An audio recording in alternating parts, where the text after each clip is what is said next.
Hello friend, स्वागत है आपका अपना यूट्यूब चैनल विनीत एजुकेशन पे। वर्ल्ड ज्योग्राफी का 8वां अध्याय विश्व की नदियां एवं महासागरीय जलधारा। तो चलिए शुरू करते हैं। यदि आप हमारे यूट्यूब चैनल पे पहली बार आए हैं तो इसे जल्द से जल्द सब्सक्राइब कर लें, क्योंकि इस तरह का बेनिफिशियल वीडियो हमेशा आते रहेगा जिससे आप लोग को काफ़ी बेनिफिट पहुँचेगी। तो चलिए शुरू करते हैं। फर्स्ट क्वेश्चन है, एशिया की सबसे लंबी नदी कौन सी है? तो यांगसी नदी इसका राइट आंसर हो जाएगा यांगटीसी। ये एशिया की सबसे लंबी नदी है। यह तिब्बत के पठार से निकलती है और बहती हुई चीन सागर में गिर जाती है। तो इस तरह से इसका राइट आंसर ये हो जाएगा। नेक्स्ट है, किस नदी को म्यांमार की जीवन धारा कहा जाता है? तो इरावदी नदी को। इसका राइट आंसर हो जाएगा बी, इरावदी नदी। यह बर्मा यानी म्यांमार की एक प्रमुख नदी है। यह नदी बर्मा के उत्तर से दक्षिणी दिशा की ओर बहते हुए बर्मा को 2 भागों में विभाजित करती है। इस तरह से इसका राइट आंसर बी हो जाएगा। नेक्स्ट है, तीसरा नंबर क्वेश्चन है कि विश्व का सबसे बड़ा नदी तंत्र कौन सा है? तो इसका राइट आंसर हो जाएगा मिसिसिपी मिसौरी। ये नदी उत्तरी अमेरिका की सबसे लंबी नदी है। यह 2 नदियों से मिलकर बना है, एक मिसिसिपी और दूसरा मिसौरी नदी। इस नदी की कुल लंबाई 6240 किलोमीटर है। ये नदी विश्व का सबसे लंबा तंत्र बनाती है। इसका राइट आंसर सी हो जाएगा। नेक्स्ट है, निम्नलिखित में से कौन सी नदी चीन एवं रूस की सीमा बनाती है? तो इसका राइट आंसर हो जाएगा डी, अमूर। अमूर नदी रूस और चीन के बीच अंतर्राष्ट्रीय सीमा बनाती है और यह नदी रूस की प्रमुख नदी है एवं ये उत्तर दिशा की ओर बहती है। तो ये आप ध्यान रखिएगा। नेक्स्ट है 5 नंबर कि निम्नलिखित में से कौन सी नदी अमेरिका के महान झीलों को अटलांटिक महासागर से जोड़ती है? तो इसका राइट आंसर हो जाएगा ए, सेंट लॉरेंस। सेंट लॉरेंस उत्तर अमेरिका की प्रमुख नदियों में से एक है। ये नदी अमेरिका के महान झीलों को अटलांटिक महासागर से जोड़ती है। और एक और बात, ये नदी विश्व का सबसे व्यस्त आंतरिक जल परिवहन मार्ग है। तो आप ध्यान रखिए, इसका राइट आंसर ये हो जाएगा। नेक्स्ट है कि विश्व की नदियों को उसके लंबाई के अनुसार अवरोही क्रम में विभाजित करने बोल रहा है।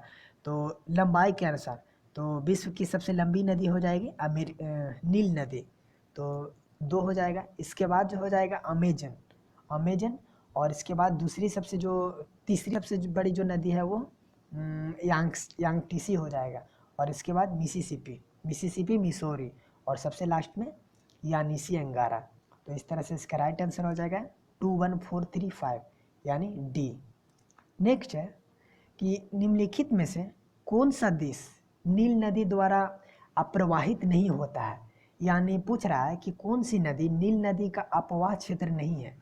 तो 6 प्रमुख देश हैं जो नील नदी का अपवाह क्षेत्र के भाग है, जिसमें से आ जाता है Rwanda, Kenya, Sudan, Ethiopia, Uganda और मिस्र। ये सब है जो अप्रवाहित क्षेत्र है। तो इसका राइट आंसर हो जाएगा सी, चांद नहीं है। चांद नील नदी का अपवाह क्षेत्र नहीं है। तो इसका राइट आंसर सी हो जाएगा। नेक्स्ट है, नील नदी निम्नलिखित में से किस झील से निकलती है? तो नील नदी अमेरिका के साथ साथ विश्व की सबसे लंबी नदी है। इसकी लंबाई 6690 किलोमीटर है। ये नदी विक्टोरिया झील से निकलती है। तो इसका राइट आंसर हो जाएगा बी, विक्टोरिया झील या नदी से।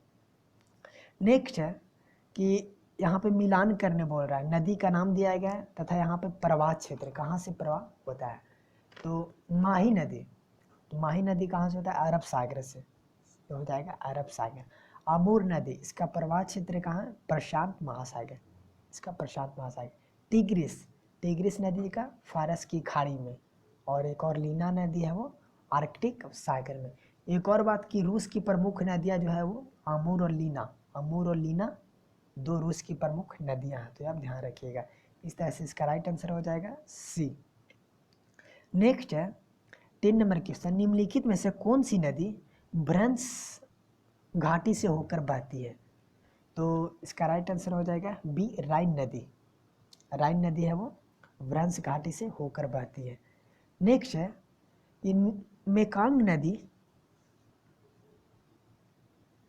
मेकांग नदी निम्नलिखित में से किस देश में नहीं बहती है? तो मेकांग नदी की तिब्बत के पठार से निकलती है और म्यांमार, थाईलैंड, कंबोडिया, वियतनाम, चीन में बहती हुई दक्षिण चीन सागर में गिर जाती है।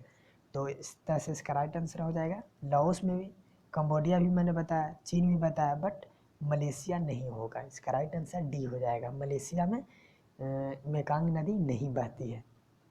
तो 12 नंबर क्वेश्चन, डेन्यूब जो यूरोप की सबसे प्रमुख नदी है के किनारे अवस्थित प्रमुख नगर कौन है? मतलब डेन्यूब नदी के किनारे कौन सा नगर है वो स्थित है? तो चलिए देखते हैं।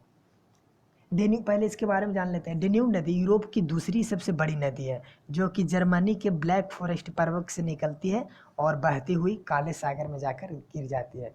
तो इस तरह से इसका राइट आंसर हो जाएगा, वो हो जाएगा वियना भी सही है, यह डेन्यूब नदी के किनारे है। बेलग्रेड भी, बुडापेस्ट और ब्रातिस्लावा ये भी बिल्कुल सही है, नहीं इसका राइट आंसर हो जाएगा ई इसमें से सभी। 13 नंबर क्वेश्चन है, पृथ्वी पर तापमान के संतुलन में पर्याप्त में सहयोग प्रदान करती है कौन सी? तो नदियाँ, सागर, महासागर या महासागरीय जलधारा। तो इसका राइट आंसर हो जाएगा, वो हो जाएगा महासागरीय जलधारा।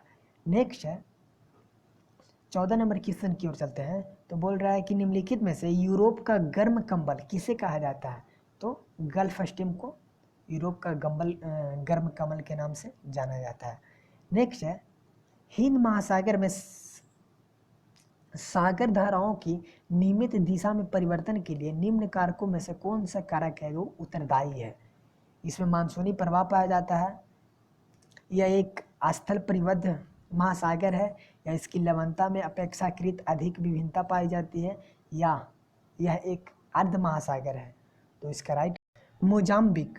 तो मोजाम्बिक कैसी जलधारा है? यह गर्म और अस्थायी जलधारा है, इसका एक से मिल जाएगा।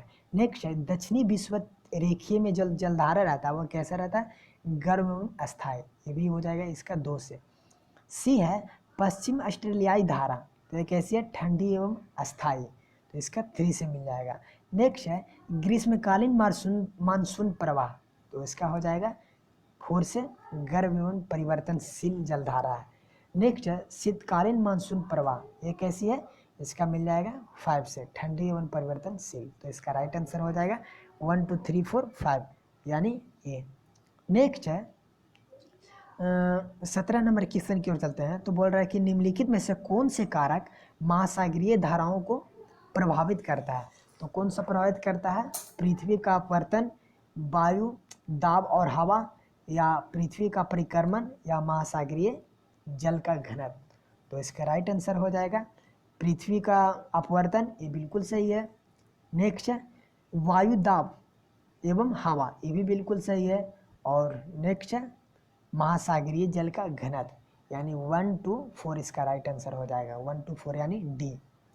नेक्स्ट है 18 नंबर क्वेश्चन है कि निम्नलिखित में से कौन सी महासागरीय धारा अन्य तीनों से भिन्न है? अन्य तीनों से भिन्न है, कैलिफोर्निया, हम्बोल्ट, मोजाम्बिक या लिब्राडोर? तो इसका राइट आंसर हो जाएगा मोजाम्बिक। नेक्स्ट है 19 नंबर क्वेश्चन है कि निम्न महासागरीय धाराओं में कौन सी प्रशांत महासागर से संबंधित नहीं है? अलास्का, बेंगुला, ओशिम्बो या कैलिफोर्निया? तो इसका राइट आंसर हो जाएगा बेंगुला। नेक्स्ट है 20 नंबर क्वेश्चन की ओर चलते हैं। तो निम्नलिखित में से किस महासागरीय जलधारा का संबंध अल नीनो से है? तो अल नीनो से संबंध किसका है? हम्बोल्ट का, इसका राइट आंसर हो जाएगा डी। तो आज का 20 क्वेश्चन पूरा हो गया। आई होप आप लोग के सीरीज काफ़ी पसंद आया। आपको वीडियो अच्छी लगी है, मेहनत अच्छी लगी है, तो प्लीज़ जल्दी से इस वीडियो को लाइक कीजिए, दोस्तों के पास शेयर कीजिए और इस चैनल को जरूर सब्सक्राइब कीजिए। चलिए नेक्स्ट वीडियो में मिलते हैं। Thank you.